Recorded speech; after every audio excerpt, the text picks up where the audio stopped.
Foreign Minister Qing Gang outlines Beijing's policies towards the US and Taipei. Politburo Standing Committee member meets Hong Kong NPC delegation.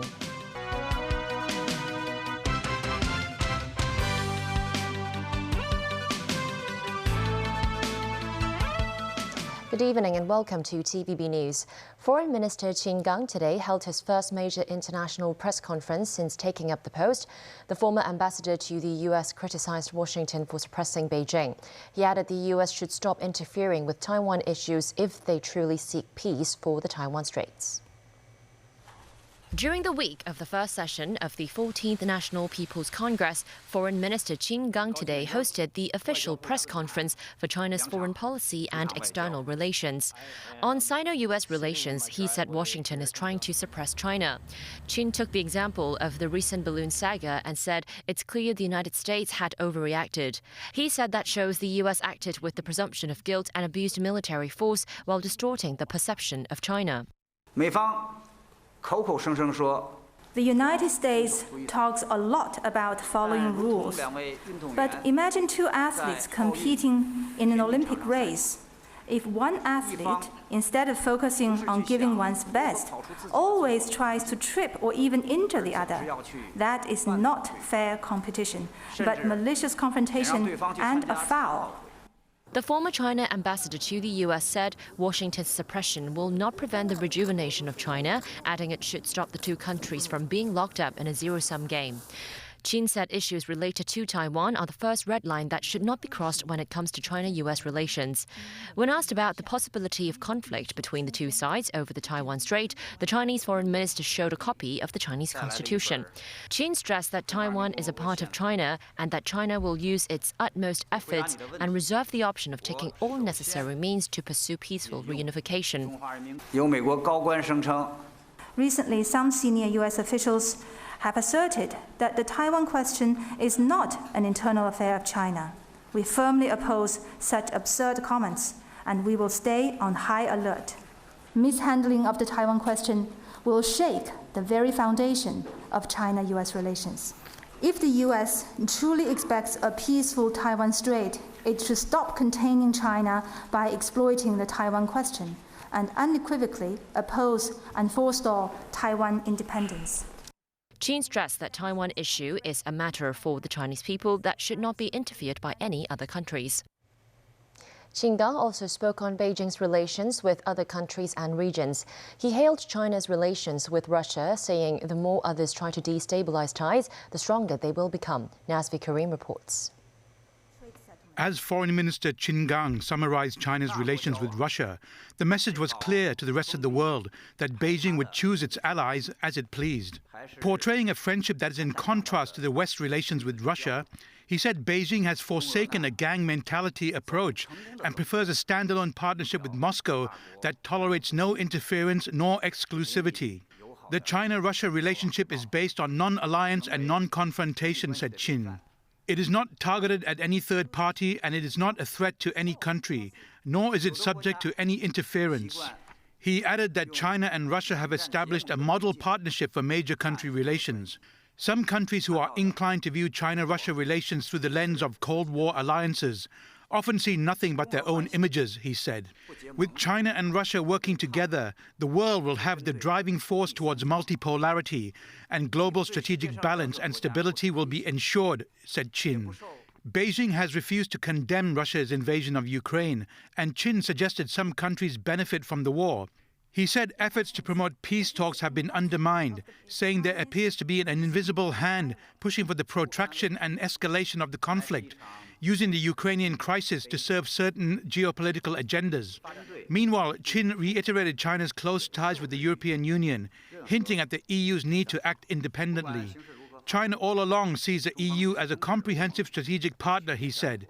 We hope that with the hardships of the flames of war in Ukraine, Europe will truly realize strategic autonomy and long-term peace and stability. On Japan, Qin said Beijing seeks goodwill and friendship with Tokyo, but bilateral relations will only suffer if Japan wants to be part of a new Cold War to contain China.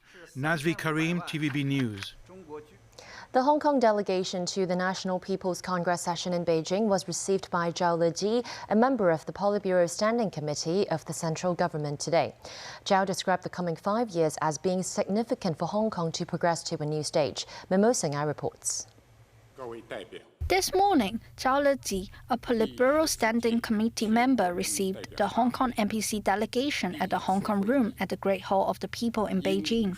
Xia Baolong, Director of the Hong Kong and Macau Affairs Office and Director of Beijing's Liaison Office in Hong Kong, Zheng Yansheng, were also presented at the one-hour-long meeting.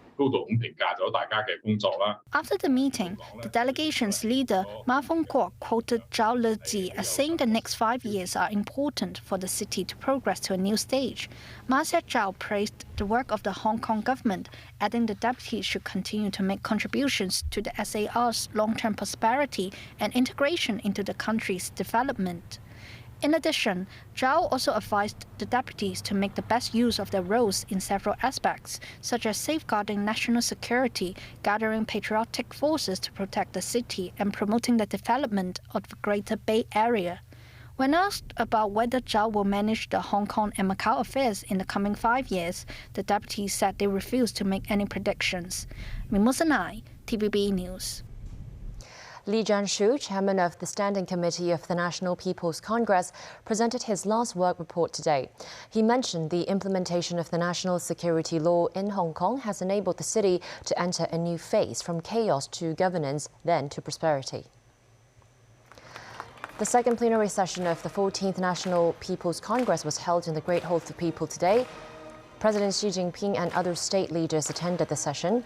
Li Jianshu, chairman of the Standing Committee of the NPC, delivered his work report, saying a total of 47 legislations were passed.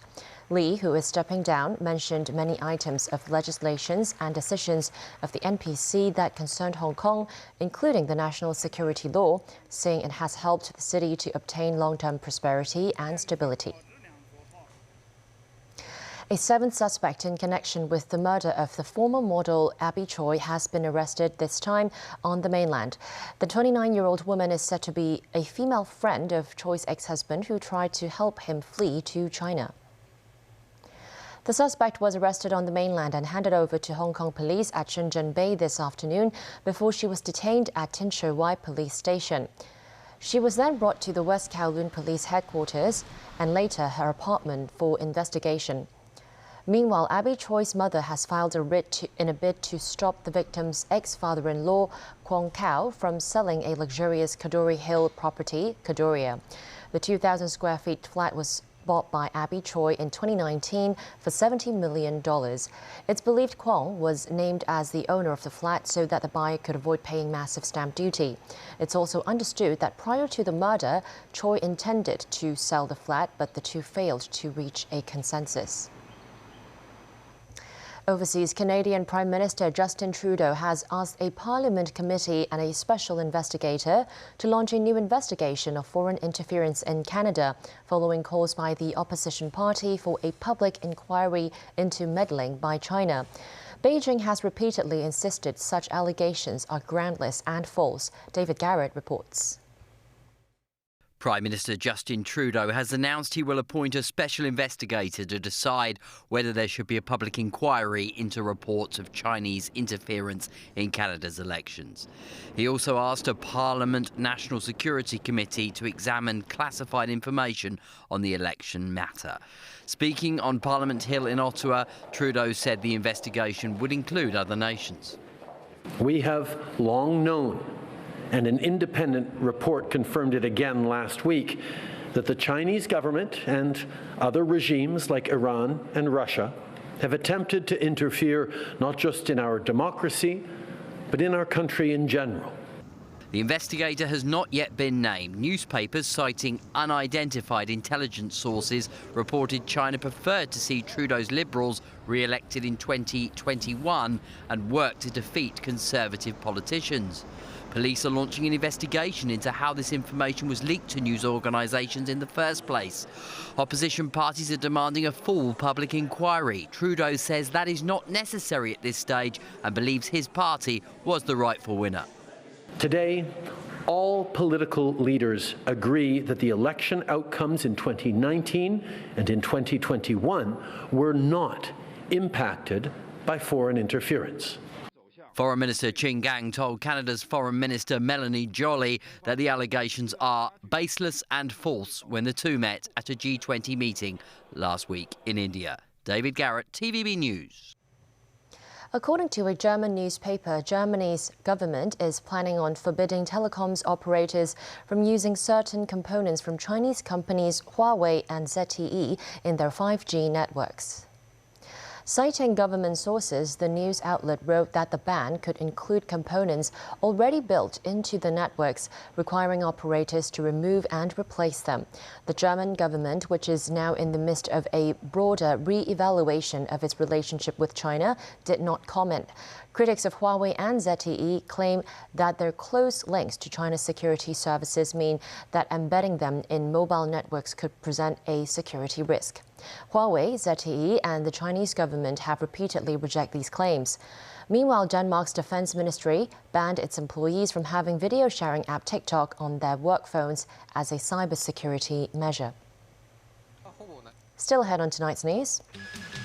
Tickets for longer high-speed rail routes go on sale.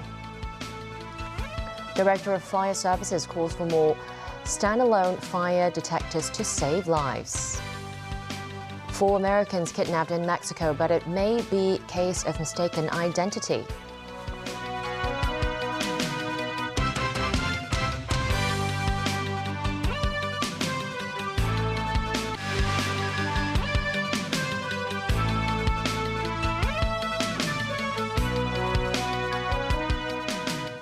Welcome back to TVB News. Starting on Saturday, the Guangzhou-Shenzhen-Hong Kong Express Rail Link will resume long-haul services to several stations in Guangdong Province.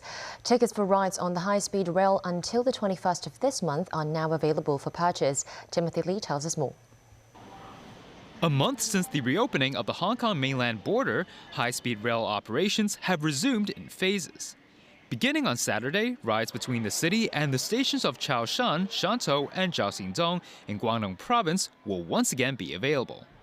Passengers will also be able to reach 11 intermediate stations, including Shenzhen Pingshan, Puning, and Shanwei. At West Kowloon Station, high-speed rail tickets for the next 14 days are available for purchase. Many travelers noted their excitement for renewed access to the mainland, but some non-locals said they found it difficult to buy the tickets themselves. As a foreigner who doesn't understand Chinese, I needed to ask my colleague to purchase the ticket for me. So alone it will have been actually quite difficult. We are very eager to go to China, you know. It's an important market for France and for French people, so we are very happy that China is reopening so that we can do business here. Others found the overall experience much more positive. I think they give us a help assistance service. Actually, they was really kind and nice. They assisted us because we have not the PCR, so they informed us to get the PCR very quickly. Those who wish to purchase e-tickets can also access the China Railway 12306 online ticketing platform. Regarding cross-province trains, services will only be available next month, when passengers can board long-haul trains to locations such as Beijing, Tianjin, and Shanghai.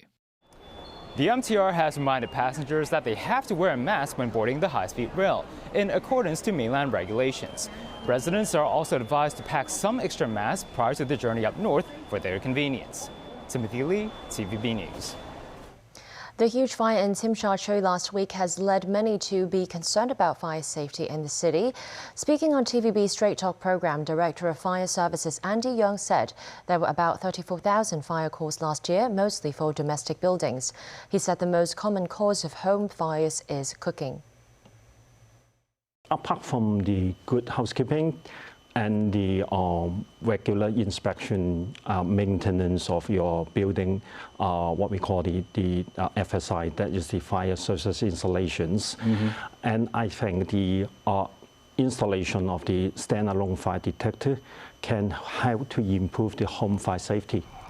Yang said electrical fault and careless handling of lighted smoking materials are also major causes of fire. He said standalone fire detectors can give early warnings to people, allowing them to escape before smoke fills up the escape route. Meanwhile, Yang said he's very proud of the search and rescue team that helped out during the Turkey earthquake after a 59-member team went for the mission.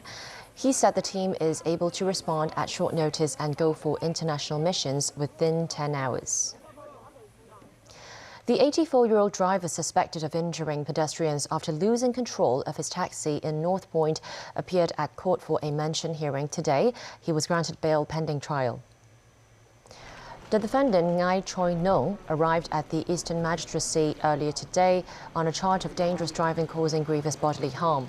The taxi driver is out on bail of $5,000 and was required to hand in his driving license and report weekly to the police. He was ordered not to leave the city or drive. On Sunday, Ngai was suspected of losing control of his taxi on Fortress Hill Road before slamming into 3 people. US and Mexican authorities said they were working to find 4 Americans who were kidnapped shortly after crossing the border. American officials say it may be a case of mistaken identity, and they are seeking the public's help in identifying the kidnappers. NBC has the story. These photos, shared widely on social media, appear to show the kidnapping's aftermath. The FBI says the 4 Americans entered Matamoros, Mexico Friday in a white minivan with North Carolina license plates before armed gunmen opened fire and abducted them.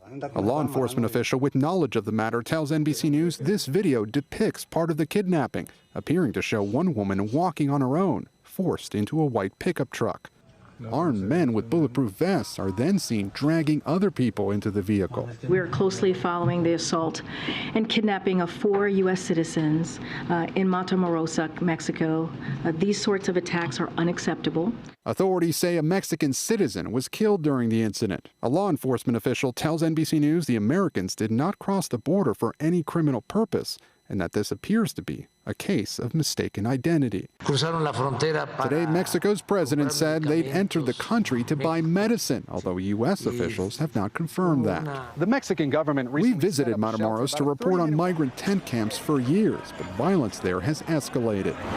The city of about 500,000 people just across the border from Brownsville, Texas, is home to warring factions of the Gulf drug cartel. The shootouts on Friday prompted the U.S. consulate to issue another security alert. Tonight, the FBI is offering a $50,000 reward for the safe return of the Americans. And that's the news. Thanks for joining us.